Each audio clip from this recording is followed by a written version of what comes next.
സുധാരിക്കട്ടെ കൂട്ടുകാരെ, നിങ്ങൾക്ക് സുഖം തന്നെയല്ലേ? ഞാനൊരാട്ടടേൻ്റെ കഥയാണ് പറയാൻ പോണെ. ഒരിടത്ത് ഒരാട്ടടയുണ്ടായിരുന്നു. അവന് 100 ആടുകളും ഉണ്ടായിരുന്നു.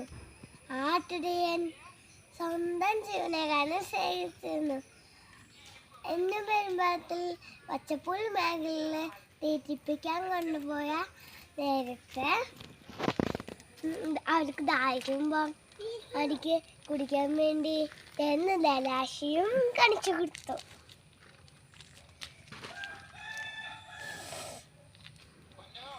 അവൻ സന്തോഷത്തോടെ പോയിരിക്കുമ്പോൾ ഒരാട്ടുംകുഞ്ഞ് കൂട്ടം തെറ്റിപ്പോയി. അപ്പൊ ആട്ടിടയന് വളരെ സങ്കടമായി. ആട്ടിടയൻ മറ്റേ ആടുകളെയൊക്കെ മലമുകയെ വിട്ടിട്ട് കൂട്ടം തെറ്റിയ ആടിനെ അന്വേഷിക്കാൻ പോയി. അന്വേഷിച്ച് കൂട്ടം തെറ്റിയ ആടിനെ കിട്ടി.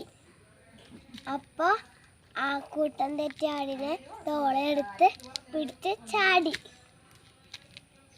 ഇതിൽ നിന്ന് നിങ്ങൾക്ക് എന്താണ് മനസ്സിലായത്?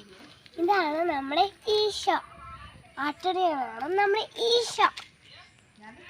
നാം ഓരോരുത്തരും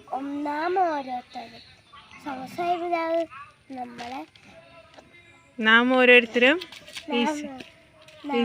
ഈശോയുടെ ആട്ടുംകുട്ടികളാണ്.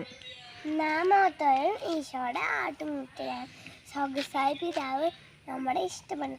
അവിടെ നിന്ന് നമ്മളെ നല്ലോണം സ്നേഹിക്കുന്നുണ്ട്. സബ്സ്ക്രൈബും ലൈക്കും ചെയ്യണേ.